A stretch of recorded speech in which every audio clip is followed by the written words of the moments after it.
Good morning, ladies and gentlemen, and welcome to the BluMetric Environmental Fiscal 2026 Earnings Conference Call.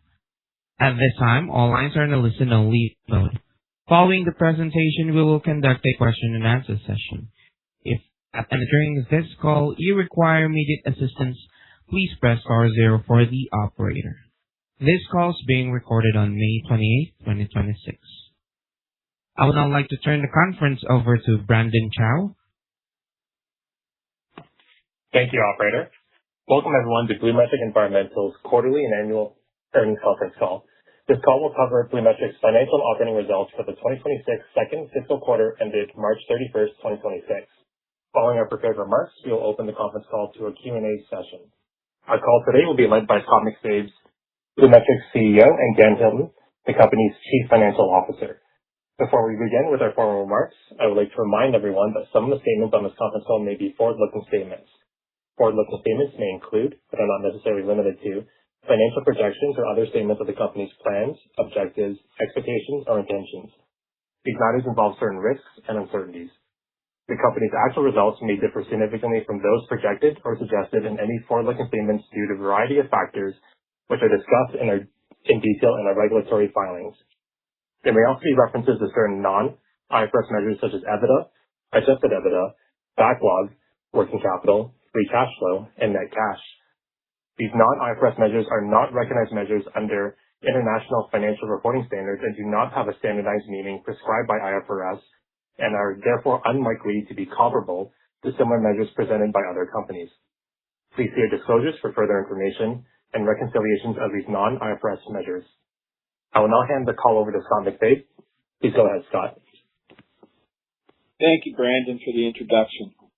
Welcome, everybody, to our second fiscal quarter for 2026 earnings for BluMetric Environmental. We appreciate all of you for taking the time to join us on today's conference call. And as per usual, I'll start off by providing an overview of the quarter, and Dan will go into our details for our financial results. Firstly, we'd like to start off by giving those new to the story a reminder of what we do. BluMetric creates a better environment for business. And what does that mean? Well, BluMetric is a full-service water technology and environmental sciences and engineering firm. We design, fabricate, and deliver sustainable solutions to complex water and environmental challenges and have a rich history that spans over 50 years.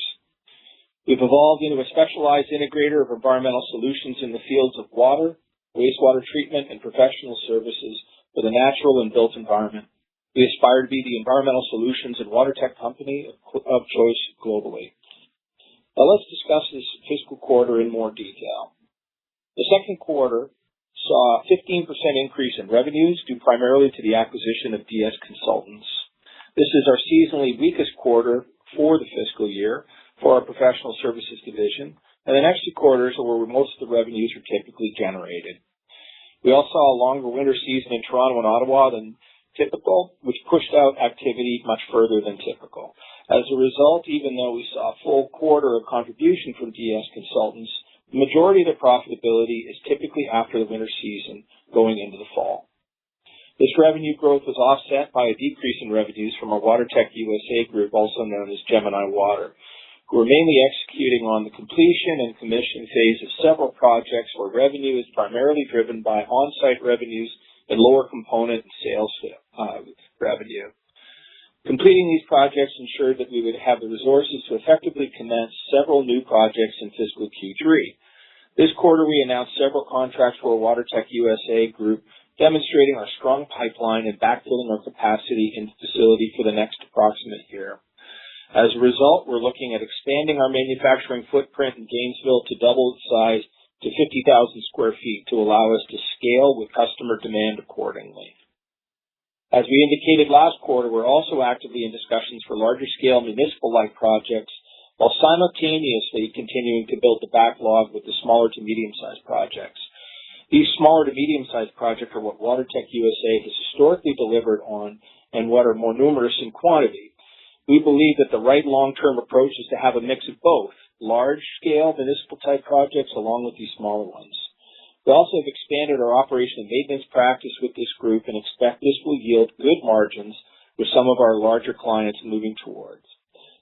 Having the full production and maintenance capabilities allows us to consider also water as a service offerings in the Caribbean. In addition, we're in the process of installing and commissioning our first Indigenous water treatment system in British Columbia at a remote community. We believe this will be an important project to showcase our capabilities and performance to other Indigenous groups.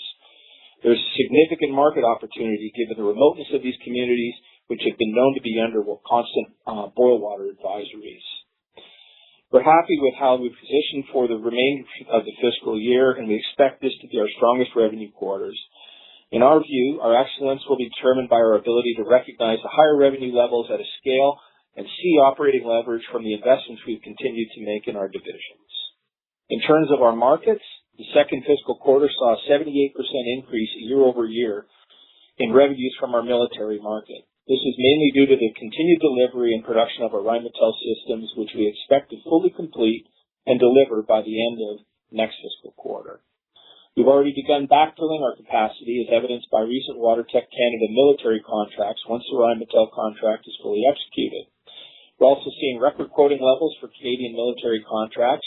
As we've always said, they can take slightly longer to convert, but we believe the increased urgency and need for more government spending on military will help us get across the finish line and provide a step-changing growth for the business over the coming years. A goal for us in the next year would be to secure significant long-term value contracts for us to execute. We're in a unique position where our water technologies have 20-year history of successfully deploying by the Canadian military and have a domestic supply chain and manufacturing presence ready to scale up further. This week we find ourselves at the CANSEC conference here in Ottawa to showcase our tech to motivated partners and other clients. Additionally, our government market saw revenue growth of 31% this quarter. We benefited from the absence of government appropriation that impacted activity last year.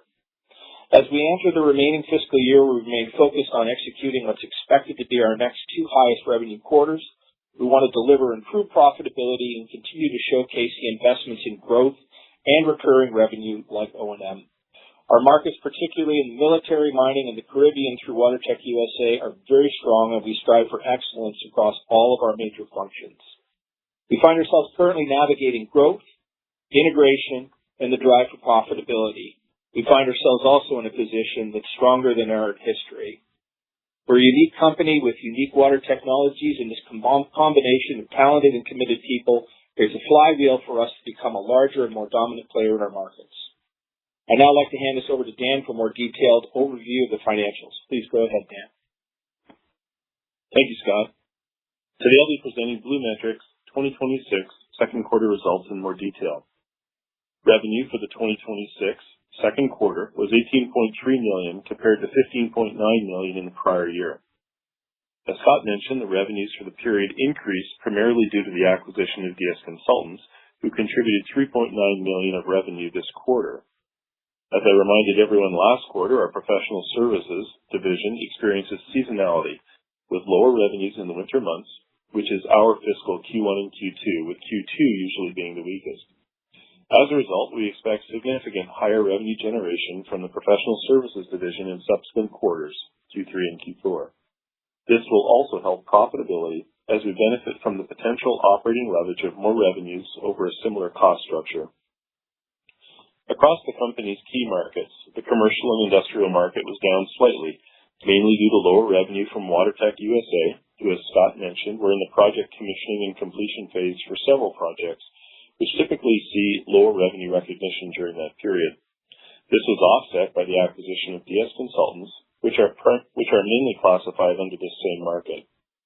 WaterTech USA has also transitioned back to a smaller scale projects which they're accustomed to and have executed on well. We have a backlog already secured to execute for the balance of this year. Q3 has already seen the commencement of manufacturing for several water and wastewater facilities, and this will help us see potentially better margins and more predictable revenue recognition as we enter the next batch of projects.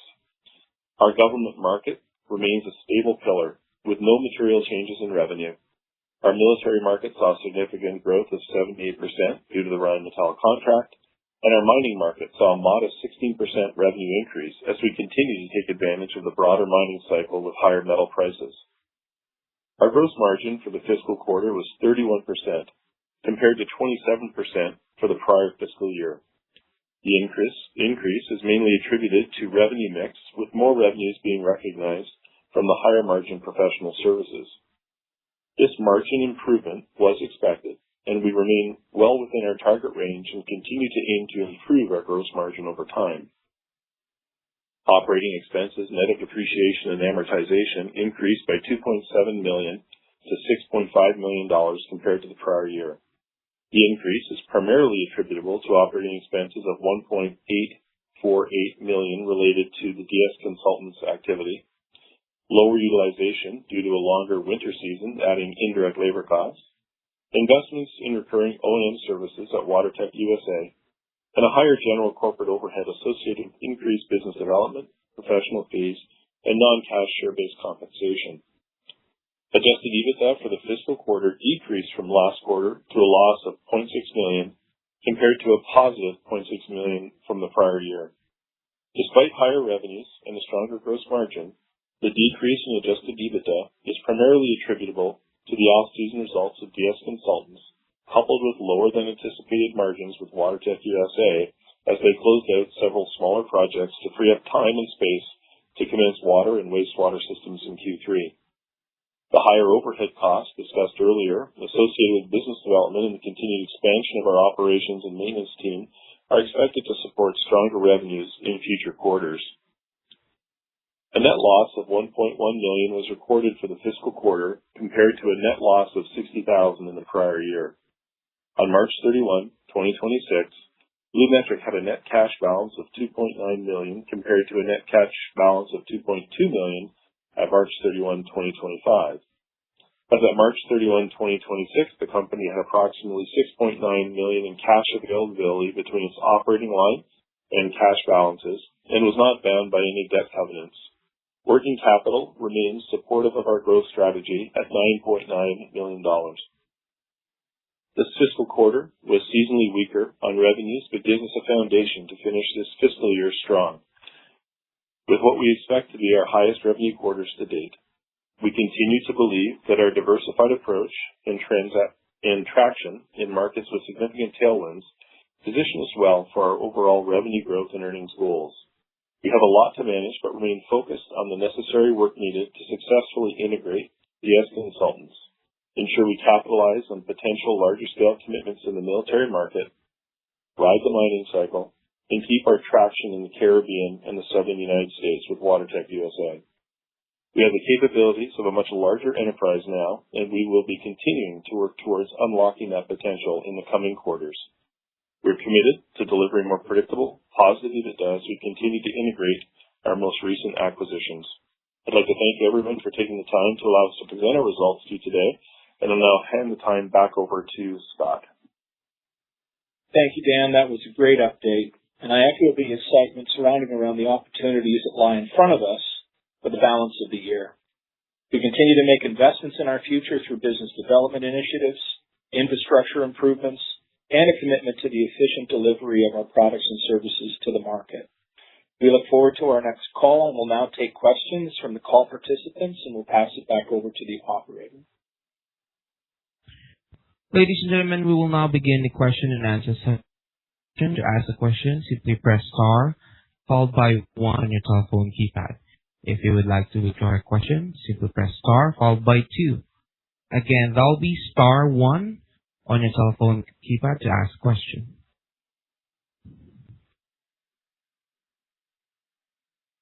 Your first question comes from Steve Kammermeyer from Clara Securities. Please go ahead. Good morning, guys. Hi, Steve. Just wanted to touch on the doubling of capacity in the U.S.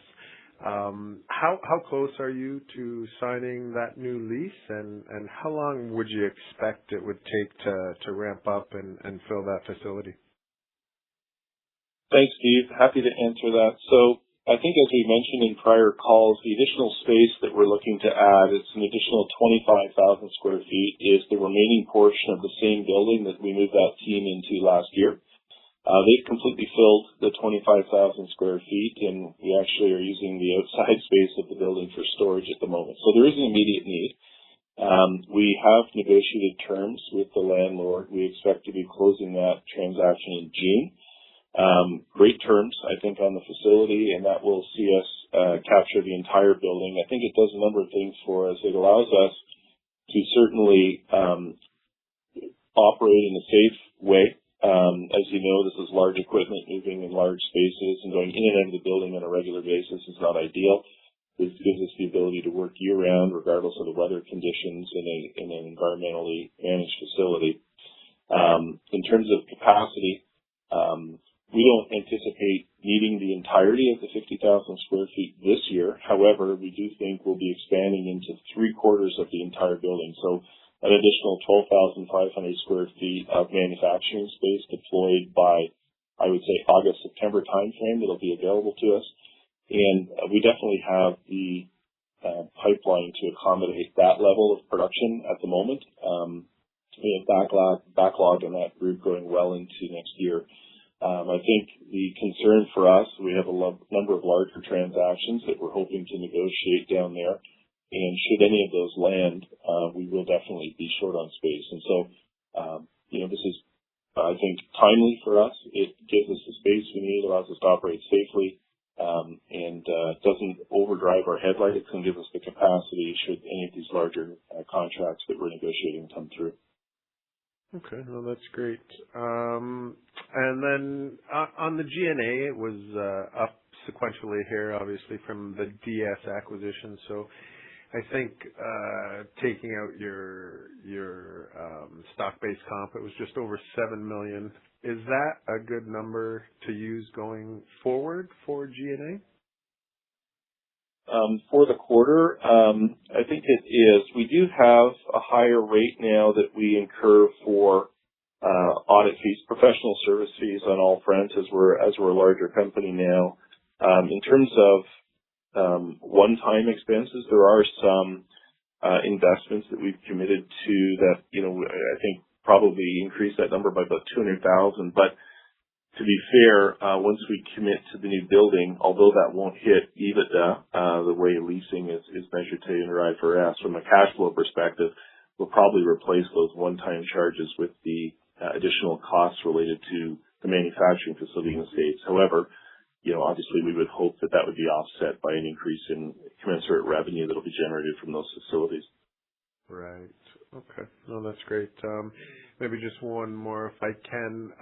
When we look at EBITDA margins here, obviously fiscal Q2 weak, winter season, getting better through the remainder of the year.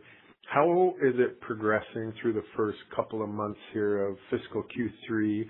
And I know you guys don't give guidance, but just curious if you think you're going to surpass your prior year's EBITDA margins. I definitely think the next 2 quarters will be our strongest EBITDA. We are trending very well. There's a couple metrics I can share. Certainly, DS Consultants through this last quarter actually experienced a loss, which they have done historically as well. But we had to bear that, and that's the challenge of the seasonal nature of that business. And so the historic revenues that they've generated in EBITDA have always come through the warmer summer months, and we would expect them to be doing well. We know that as a data point, they have approximately 50 nuclear density gauges that they use out in the field to help with their geotechnical work, and they're all deployed at the moment in the field. We're seeing strong utilization from that group. We know that April this year versus April last year, real estate development is up in Toronto, not to the levels it was at a couple of years ago, but we're certainly seeing that turn a corner, which is great news for that business, where a significant part of their revenues do come from working with developers in that region. We're seeing similar trends for utilization in the balance of our Ontario markets in our environmental science and engineering group, where we're seeing utilization up over 60% now, right? Raw standard utilization, which is great for this time of year for us. WaterTech USA, I think I mentioned that part of the challenge we experienced with them was they had 4 or 5 projects that were nearing completion, and they decided, I think rightfully, just so it wouldn't be a distraction for the business, to send teams out into the islands to complete all of those projects and finalize the commissioning so that in Q3, which is the quarter we're in right now, they'd be fully into the new wastewater projects. And for them, wastewater is a little bit more generous from a margin perspective, and the early phases of a contract tend to be the highest revenue generating phases because that's when all the equipment is procured so that our team can start manufacturing these facilities. Then we have WaterTech Canada, which still continues to benefit from the Rheinmetall contract throughout the balance of this quarter. And we have a number of really exciting opportunities with the Canadian military we hope to be in a position to announce. So I think by all accounts, all 4 of our groups, if I can frame it that way, seem to be running well at the moment. And Q3 should be lining up to be probably our best Q3, I would suggest, at the moment. Okay. That's great. That's all I had. Thanks, guys. Thank you. Your next question comes from Doug Jansen. Please go ahead. Hello. I had a couple of questions, bearing in mind that the stock is at its 52-week low. Why is that, based on your discussions with investors and analysts, etc.? Thank you for the question. The feedback that we're getting from a number of locations, specifically the investment community, but also investment bankers we've worked with, is that number one, the geopolitical backdrop globally right now has created a tremendous amount of uncertainty, and so there's been a flight from small and micro cap stocks in general up to 40% they're seeing. And so we're not immune to that impact, number one. Number two, we've heard from, certainly in professional services side of the business, from some of the bigger players that we either partner with or communicate with, like the WSPs and Stantec and others, that there's this impression that there's a huge negative impact on our business from the influence of AI and the introduction of AI. And I think that's starting to correct, where people are realizing that AI is a great tool to improve efficiency, but I don't see it, most don't see it replacing the industry. So if you look at how their stocks are tracking too, very similar trends, maybe not as deep as ours because they're bigger, but same trends downward as we're experiencing. And so nobody appreciates where the stock currently sits, and our ambition is to see it improve. And I think really for us that comes down to taking what we have in front of us and really driving a better EBITDA and blacker bottom line with what we have in hand. Second question, I've been looking for profits for a while, and certainly this quarter was disappointing in terms of profits.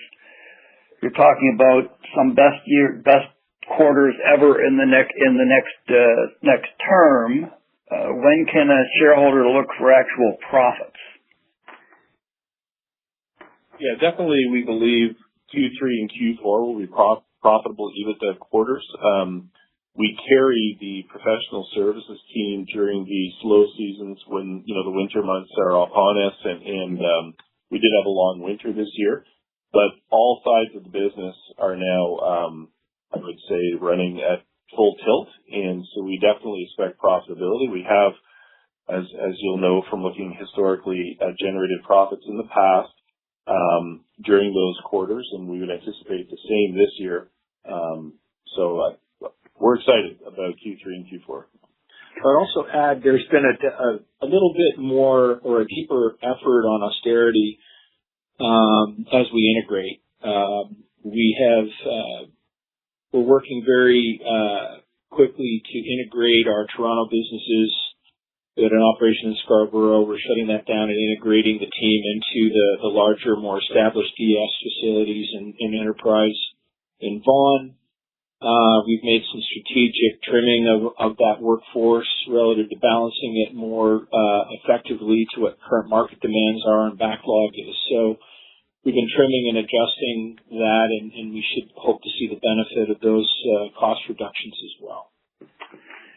Thank you. Last question. I raised the issue of the need for a lead independent director at the annual shareholder meeting. What progress has been made on that? Thank you for that suggestion, and happy to report after yesterday's board meeting that Mohsen Mortada has been identified and has accepted that role now and into the future. Thank you. Again, if you would like to ask a question, simply press star 1 on your telephone keypad. Your next question comes from Bruce Lazenby from National Capital Investors. Please go ahead. Hi, guys. Great presentation. Thank you.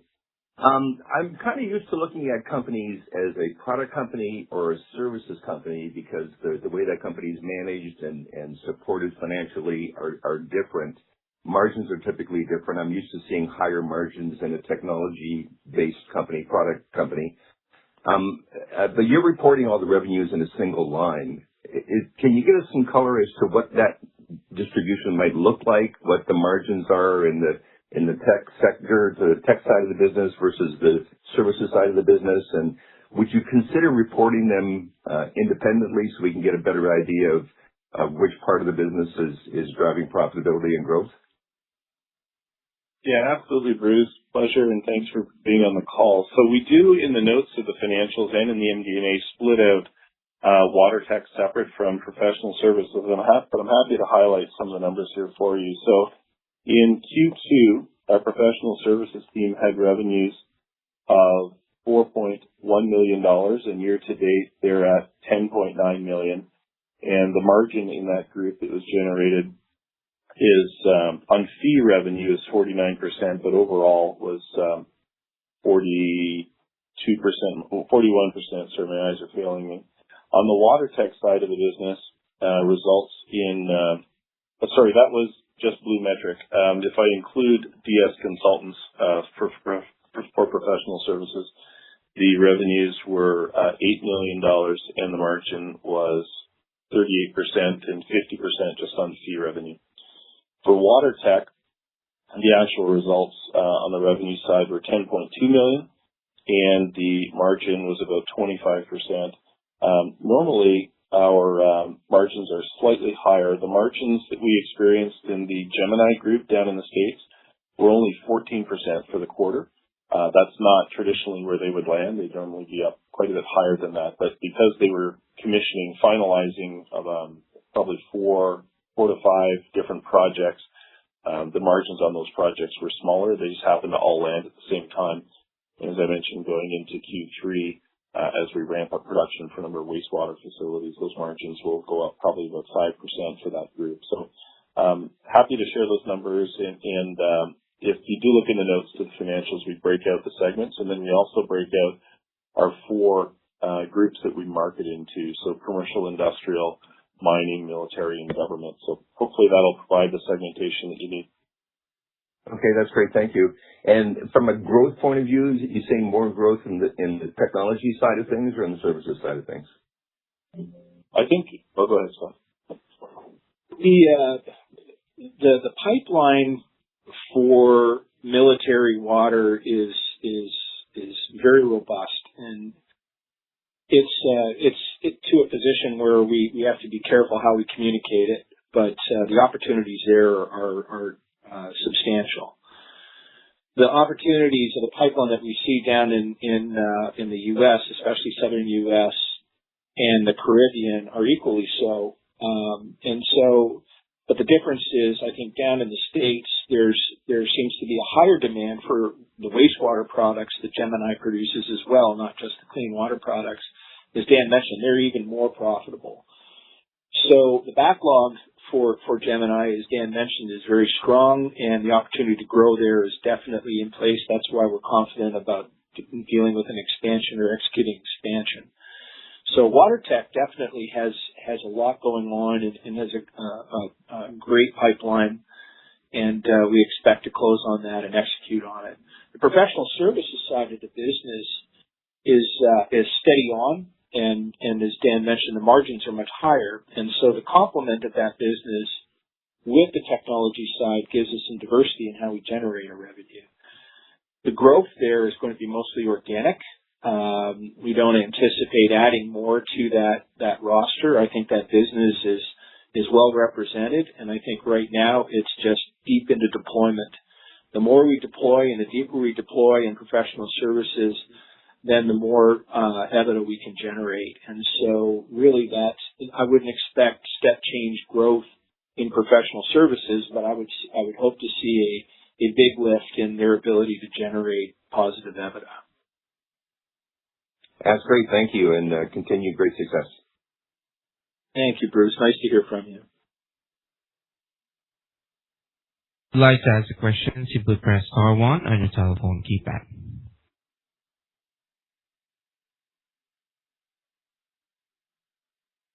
There are no further questions at this time. I'll turn the call back over to Scott. Thank you, operator. And again, thank you for everybody for joining the call with us today. We appreciate your attendance and your support. Definitely know that BluMetric right now is at the confluence of an opportunity for us to execute on, and we're keenly aware of what our goals and objectives are to achieve them. And we're very confident in that. So again, thank you for your patience and your investment. And do know we're working hard at executing in the second half of the year, which we intend to show excellent results. Thank you. Ladies and gentlemen, this concludes today's conference call. Thank you for participating. You may now disconnect.